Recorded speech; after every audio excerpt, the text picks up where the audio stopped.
a réuni autour de lui les chefs de corps, les chefs des institutions, dans ce que nous appelons la réunion interinstitutionnelle. 3 points étaient inscrits à l'ordre du jour de cette réunion, à savoir la question situation sécuritaire dans notre pays. Et le premier point comprend 3 sous-points. Il y a le travail qui sera désormais fait conjointement entre l'EAC et la SADC. Il y a le processus de Luanda et de Nairobi, mais il y a la résolution 2773 du Conseil de sécurité. Le deuxième point a porté sur les enjeux de l'ère, l'attitude que nous devons avoir vis-à-vis des enjeux de l'ère en tant qu'acteurs institutionnels et politiques de notre pays. Le troisième point, c'était les divers. S'agissant du premier point, le président de la République nous a informé du fait que l'EAC, Eastern African Community, la communauté économique des États de l'Afrique de l'Est et la SADC, travailleront désormais ensemble dans le cadre du processus de Luanda et de Nairobi. Le président de la République nous a fait l'honneur de nous partager ce qu'il a engagé comme résultat à Doha. C'était sur le plan diplomatique très important et nous expliquer, et à travers nous, tout le peuple congolais, que Doha n'a pas annulé Luanda ni Nairobi, au contraire, Doha vient booster Luanda et Nairobi. En ce qui concerne la résolution 2773, merci à tous ceux qui ont apporté leur voix pour qu'elle soit adoptée. C'est une victoire diplomatique parce qu'elle impose des sanctions, elle impose des cessations des hostilités, mais nous avons dit que ce n'était pas suffisant, il faut qu'on ait des modalités pratiques de l'application de cette résolution, d'autant plus que par le passé, on a eu des résolutions de démilitarisation de Kisangani qui n'avaient pas été appliquées, et là, le travail va continuer, et le président a exhorté Madame la Première ministre et le gouvernement de continuer cette offensive diplomatique pour dire à nos partenaires et amis du Congo comment nous allons rendre pratique cette résolution 2773. En ce qui concerne les enjeux de l'heure, l'environnement politique et les enjeux de l'heure, le président de la République a insisté sur l'initiative qui est aujourd'hui conduite par son conseil spécial en matière de sécurité, le professeur Eberandé. Et il a tenu à préciser qu'il a pris cette initiative et elle constitue une première étape qui devra amener à terme, après de pourparlers, après des discussions, à la formation d'un gouvernement d'union nationale, mais surtout que la République démocratique du Congo recouvre totalement son intégrité territoriale et sa souveraineté nationale. Et voilà donc pour les comptes rendus de cette réunion interinstitutionnelle que le président de la République, Félix-Antoine Tshisekedi Tshilombo, a présidé hier à la Cité de l'Union africaine. Dans le reste de l'actualité, 5 anciens chefs d'État africains ont été nommés en tant que facilitateurs dans la crise sécuritaire dans la partie est de notre pays. C'est l'une des résolutions du deuxième sommet conjoint SADC et EAC auquel le président de la République, Félix-Antoine Tshisekedi Tshilombo, a pris une part active via la vidéoconférence. D'autres détails dans ces reportages signés Guilain Kabalundi chez Kokomolicho.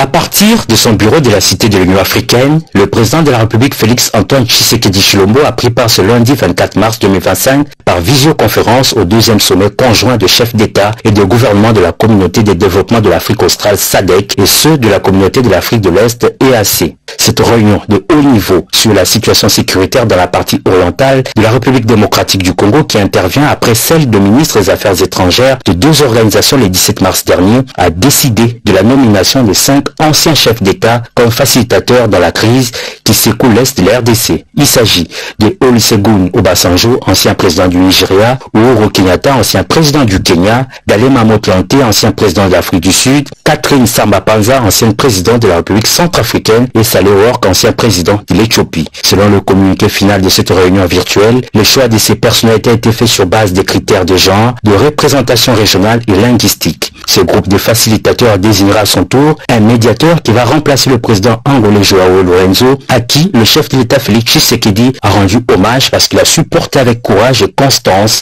un processus délicat ouvrant des espaces de dialogue à des moments où l'espoir semblait vaciller. Ce sommet a par ailleurs adopté le rapport sur les résultats de la réunion conjointe des chefs d'état-major, la feuille de route détaillant les mesures à mettre en œuvre à court, moyen et long terme en vue d'instaurer une paix et une sécurité durable dans l'Est de la RDC. Pour le président Félix Tshisekedi, il est impératif que tous les engagements qui avaient été pris lors du premier sommet conjoint du 8 février dernier en Tanzanie, ainsi que ceux issus de la résolution 2773 du Conseil de sécurité des Nations Unies, soient pleinement mis en œuvre, un cessez-le-feu immédiat et un retrait total, véritable et durable de toutes les forces étrangères de notre territoire. Le chef de l'État estime que l'annonce du retrait du M23 et de l'armée rwandaise de Walikale est un premier pas positif, mais cela ne constitue pas une mesure suffisante tant que d'autres territoires demeurent occupés. La protection de l'intégrité territoriale et de la souveraineté de la RDC n'est pas négociable. Ce sommet SADC-EAC a été coprésidé par le président de l'EAC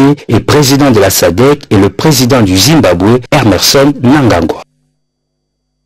Et dans l'actualité également, un séjour à Kinshasa, une équipe d'experts internationaux des Nations Unies a été reçue par la première ministre Judith Suminwa. Les échanges ont tourné entre autres autour des renforcements de mécanismes de justice traditionnels dans le but de lutter contre l'impunité, garantir également les réparations aux victimes de crimes graves commis dans la partie est du pays. Explication signée Chimedondo. La justice transitionnelle en RDC au cœur des échanges entre la chef du gouvernement et l'équipe d'experts internationaux de droits de l'homme conduite par sa présidente Marie-Thérèse Keïta Bokoum.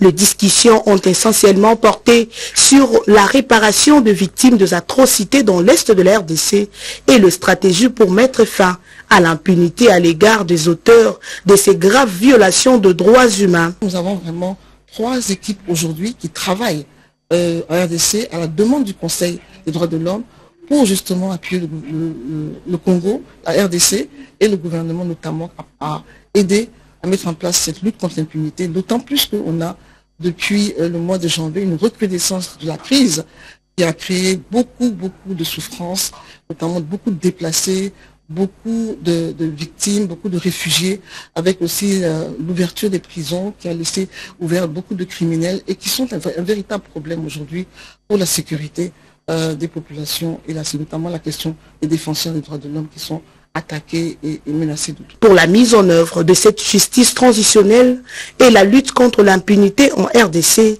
Marie-Thérèse Keïta Bokoum a fait savoir à la chef du gouvernement que l'équipe va faire des propositions concrètes et avoir des discussions, des réflexions, des orientations vers les structures qui permettront au pays de mieux appréhender les questions d'impunité et de justice transitionnelle. Nous avons assuré de notre soutien.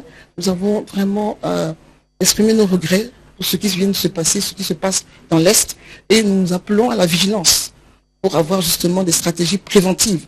Pour ne pas que cela se répète ailleurs. Les experts de droits de l'homme saluent par ailleurs la détermination de la première ministre dans la lutte contre l'impunité au pays et le processus de mise en œuvre rapide de la justice transitionnelle, mais aussi les efforts pour le retour de la paix dans l'est de la RDC. À l'actualité également, ouverture de la conférence de plaidoyer pour l'appui du centre neuropsychopathologique de Kinshasa, axé sur la santé mentale, santé du cerveau, santé mentale, pilier stratégique pour l'émergence de la République démocratique du Congo. C'est le vice-ministre, ministre en charge du plan, qui a donné les coups d'envoi de ces travaux. On en parle dans ces reportages signés Alain Bikaï. Cette messe scientifique s'inscrit dans le cadre du front scientifique et de la célébration du 50e du centre de neuropsychopathologique CNPP de l'Inikine pour permettre aux participants d'évaluer les réalisations en 50 ans et de réfléchir sur les perspectives. Déterminé à soutenir les efforts du garant de la nation, Félix Antoine Tshisekedi Tshilombo, pour bouter l'envahisseur Paul Kagame et son armée hors les frontières de la République, la ministre de l'Enseignement supérieur et universitaire, Marie-Thérèse Sombo, organise cette conférence de plaidoyer pour l'appui au CNPP, pour rappeler les rôles que doit jouer cette institution dans la prise en charge des victimes des actions de l'armée rwandaise. Les besoins d'information et de soins de la population congolaise en santé du cerveau et en santé mentale, ainsi que les besoins d'expertise dans ces deux champs d'action, obligent tous les acteurs de la société et le gouvernement, pour raison de sécurité nationale, à porter un nouveau regard sur l'investissement que nécessite le CNPP inutile. Représentant la première ministre empêchée, le vice-premier ministre du plan Guilain Nyembo a invité les participants à poser un diagnostic sans complaisance devant permettre le CNPP à rayonner sur l'ensemble du territoire national. À son tour, le ministre de la Santé, Roger Kamba, a salué le travail qu'abat le CNPP avant de plaider pour sa modernisation. Les cadres de concertation des femmes congolaises a au cours d'un point de presse présenté son rapport final des médiations de conflits électoraux en République démocratique du Congo. On en parle dans ce reportage signé Paulette Lomba. Le cadre permanent des concertations de la femme congolaise, CAFCO, lève le voile sur son rapport de médiation des conflits lors des élections de 2023. Cette plateforme de femmes, toutes tendances confondues, qui a déployé 143 médiateurs et médiatrices à travers 11 provinces, a présenté les résultats qui relèvent 377 conflits, dont 103 touchent les femmes et 22% des auteurs sont également des femmes. C'est déjà avec un travail fait dans l'informel, dans 10 provinces seulement, avec 147 médiateurs, vous résolvez 377 conflits.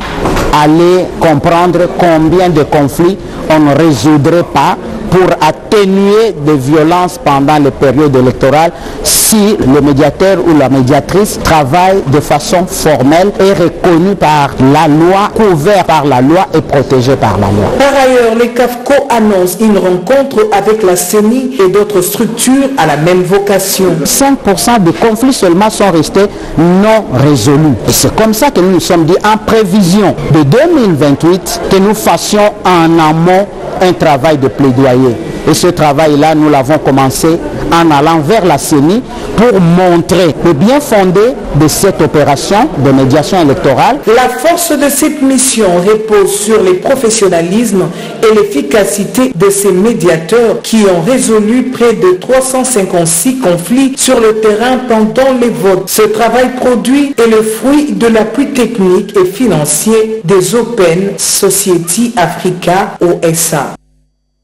Et dans le cas de l'amélioration des conditions de vie des éléments FARDC, le gouvernement central a entamé quelques travaux de réhabilitation de tous les camps militaires. C'est ce qui justifie justement cette descente sur le terrain du ministre de la formation professionnelle dans quelques sites de la capitale. Le reportage est signé Eric Kabamba.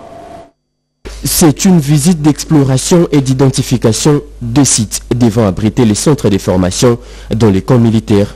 Le lundi 25 mars, le ministre de la formation professionnelle, à la tête d'une forte délégation, a visité au total 3 camps partant du camp Kabila dans la commune de Lemba, où le ministre s'est directement adressé aux dépendants des policiers et militaires, expliquant l'essence de sa visite dont le but ultime est de contribuer à leur autonomisation avant de visiter un espace devant abriter un futur centre moderne et des centres de formation ambulatoires. Au camp militaire Kokolo, deuxième étape de sa visite, le ministre de la formation professionnelle a été reçu par le général-major Camille Bombele Loala, puis conduit au bureau du chef d'état-major adjoint en charge de l'administration et logistique, le général François Kabamba, pour un briefing.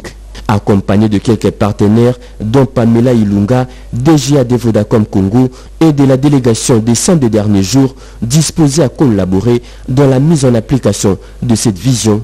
La délégation s'est rendue au centre de commandement SECAS, service d'éducation civique et d'action sociale, pour une brève séance de travail avec le partenaire. Le général-major Camille Bombele, qui dirige ce service, a déploré l'absence des centres de formation professionnelle au profit de militaires, contrairement à l'enseignement de base où les FARDC disposent de 846 écoles.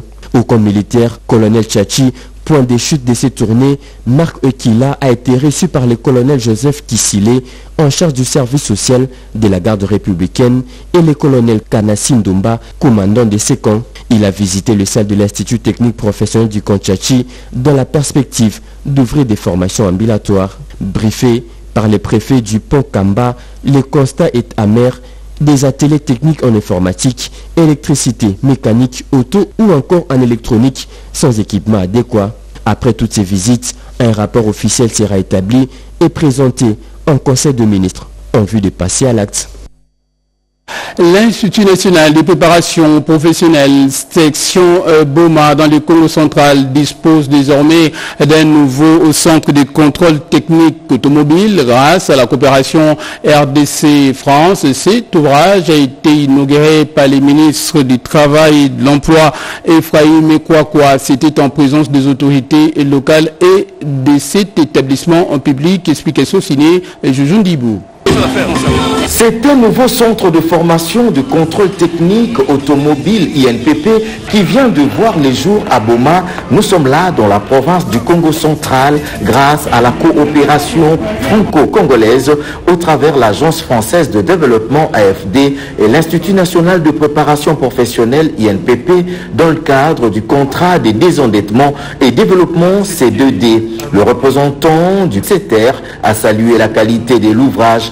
Dans son allocution, le directeur général de l'INPP, Godefroy Stanislas Chimonga, a vanté la coopération fructueuse qui a permis la réalisation de cet édifice tout en décrivant le centre en ces termes.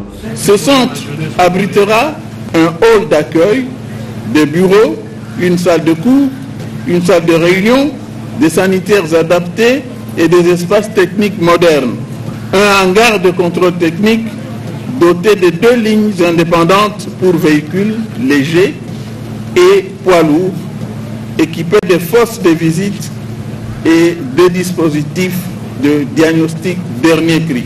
Représentant l'ambassadeur de France en RDC, la directrice de l'AFD, Madame Safia Ibrahim, a retracé les différents financements avec le montant alloué tout en demandant à la jeunesse de s'approprier cette infrastructure pour leur formation. Le ministre de l'Emploi et Travail, Ephraim Akwakwa Nameto, a remercié les partenaires pour l'acquisition de ce bijou tout en louant la vision du président de la République, Félix Antoine Tshisekedi Tshilombo, qui fait de la formation de la jeunesse son cheval de bataille.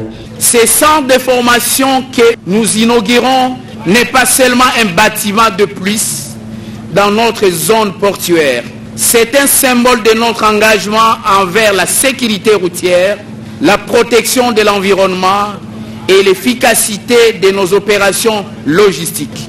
S'en est suivi l'inauguration du centre de formation et de contrôle technique automobile. La délégation a assisté au premier contrôle technique automobile dans des conditions optimales sous des explications claires et précises des experts. Et des Boma, dans le Congo central, nous allons prendre la direction de Séoul où vient de séjourner la vice-ministre de l'Intérieur, Siplaire Sejeni Chila Kamba, a eu des échanges avec les parlementaires sud-coréens sur le soutien aux efforts diplomatiques déployés par les chefs de l'État Félix-Antoine Tshisekedi Tshilombo pour le retour de la paix dans la partie est du pays. On voit cela dans ces reportages signés Tété Bongunja. Les soutiens du peuple et gouvernement sud-coréen aux efforts diplomatiques engagés par le président de la République Félix-Antoine Tshisekedi Tshilombo pour le retour de la paix dans l'Est de la République démocratique du Congo, sollicité par la vice-ministre de l'Intérieur, Sécurité et Décentralisation, Sejeni Chila Kamba, auprès des membres du bureau du Parlement, avec à leur tête le vice-président Jo Ho-young. Profitant de son séjour de travail à Séoul, le numéro 2 de la territoriale a eu une séance de travail de plusieurs minutes au siège de cette institution, au cours de laquelle elle a brossé la situation sécuritaire dans son pays, menacé depuis maintenant plusieurs années par le Rwanda et ses supplétifs du M23. Parmi les victimes, elle a fait part des cas de femmes violées et tuées en masse dans les provinces du Nord et Sud Kivu au cours de ces mois de mars dédiés à leurs droits. Eugénie Tchelakamba a salué la dernière position de la Corée du Sud au Conseil de sécurité des Nations Unies contre le Rwanda dans son soutien au mouvement terroriste du M23. Avant de faire part aux parlementaires sud-coréens des enjeux de cette agression barbare basée sur le pillage des ressources naturelles de la RDC, dont les minéraux stratégiques. Speech bien reçu, une photo de famille, symbole de nouveau départ entre les deux nations, a caractérisé la fin de la séance de travail entre les parlementaires sud-coréens et la vice-ministre de l'Intérieur, Eugénie Tchelakamba. Revenons à Kinshasa pour parler de ces points de presse tenus par le vice-ministre de la Justice et contentieux international, maître Samuel Mbemba Kabouya. Question d'expliquer aux chevaliers de la pluie, mais également à l'opinion nationale et internationale, les différents procès en cours opposant la République démocratique du Congo au Rwanda, également l'évolution du dossier porté devant la Cour pénale internationale. D'autres détails dans ce reportage de signé Rodé Ponda. Au cours de ces points de presse, Maître Samuel Mbemba Kabouya, vice-ministre de la Justice et contentieux international, a rappelé l'objectif poursuivi dans ces procès contre le Rwanda au niveau de la Cour pénale internationale. Notre rappel de ce jour consiste à dire à nos compatriotes de Goma, Bukavu, des territoires occupés, que non seulement nous ne les avons pas oubliés, mais le gouvernement continue à travailler d'arrache-pied selon les instructions de son Excellence, Monsieur le Président de la République, chef de l'État, de notre chef du gouvernement, Madame Judith Soumino Tuluka, pour que ceux qui commettent ces exactions finissent par être poursuivis et condamnés. Le gouvernement travaille et vous appelle à vous qui vivez ces exactions dans votre chair de ne pas avoir peur. Voilà pourquoi j'en appelle à tout Congolais de relayer au maximum l'adresse du procureur général de la CPI que voici: otplink-cci.int. Cette adresse ou ce lien internet doit être présent dans l'esprit de chaque Congolais et de chaque personne qui a des informations à transmettre à la justice pénale internationale. Samuel Mbemba a précisé que les affaires ont été initiées par la RDC. Le moment viendra où les preuves seront présentées dans les formes requises. Nous allons nous attarder cette fois-ci à cette réunion du comité de pilotage du projet baptisé police de proximité. Pour cette fois-ci, il a été question d'évaluer les activités déjà réalisées jusque-là et envisager également d'autres stratégies en vue de pérenniser les acquis du dit projet. Les images de Papimbongo sont commentées ici par Bobette et Inga Lissamba. Autour du commissaire général de la police nationale congolaise, ce mardi 25 mars, toutes les parties concernées par le projet P4P. Il s'agit ici de la réunion du comité conjoint de coordination de ce projet qui en est à sa deuxième phase. Objectif, évaluer, mettre en lumière les avancées du projet et les défis et surtout obtenir l'engagement du gouvernement congolais pour la pérennisation des acquis enregistrés au profit de la PNC. Nous avons retenu un certain nombre de recommandations sur base desquelles sera instituée une commission ad hoc avant d'approfondir les enquêtes et aborder la seconde étape. Mais surtout, nous voyons dans quelle mesure parachever l'implémentation et l'implantation de la police de proximité dans la commune pilote de Kimbaseke. Police de proximité, c'est de proximité avec la population. Il y a tendance aussi de la population d'être réceptive de ce que vont jouer comme rôle les policiers qui ont été formés ou qui sont en train d'être formés. La JICA reste fermement engagée dans le renforcement des capacités de la police nationale congolaise. Pour les polices de proximité, c'est vraiment la mentalité des policiers. Tous les policiers doivent apporter. Pour rappel, le projet P4P s'inscrit dans le cadre de la réforme de la police nationale. La police de proximité est un pilier fondamental pour la sécurité des personnes et de leurs biens. La 20e édition de la semaine pour les alternatives aux pesticides va se clôturer le 30 mars prochain. Déjà à cette occasion, les médecins du monde ont organisé à Kinshasa une journée pour insister sur l'urgence de trouver des moyens de se passer de ces substances toxiques. Reportage d'Iden Balaka, commenté ici par Eric Kabamba. La tradition a été de nouveau respectée cette année. La RDC célèbre du 20 au 30 mars la semaine pour les alternatifs aux pesticides. Des dates symboliques qui marquent le retour des oiseaux et du beau temps, mais surtout des épandages dans les champs. Des journées mises à profit pour montrer les côtés nuisibles des pesticides pour la santé et la planète. Et aussi proposer des solutions alternatives pour s'en passer de ces produits chimiques, nous dit le chargé des plaidoyers médecins du monde, Léopard Missoko. C'est une occasion pour parler des enjeux de gestion des pesticides et essayer de sensibiliser la population sur les risques de l'utilisation des pesticides chimiques. Et pour cette année, nous avons jugé bon d'accompagner les étudiants à travers le Club Vert. C'est un club des étudiants, un club qui travaille, qui réfléchit, qui travaille sur des questions, des enjeux agroécologiques. Une occasion aussi de faire un plaidoyer auprès des autorités, auprès du ministère de l'Agriculture, pour la signature de l'arrêté portant fixation de la liste des pesticides homologués en RDC. Cette initiative est organisée dans la ligne droite d'appui du Club Vert de la Faculté des Sciences Agronomiques et Environnement de l'Université de Kinshasa. Médecins du monde apporte un appui technique et financier pour la célébration de la semaine pour l'alternative aux pesticides à Kinshasa. Et l'on en vient cette fois-ci à cette journée d'information et de sensibilisation organisée à l'Université pédagogique nationale, axée entre autres sur l'engagement citoyen. On voit cela avec David Moubinga.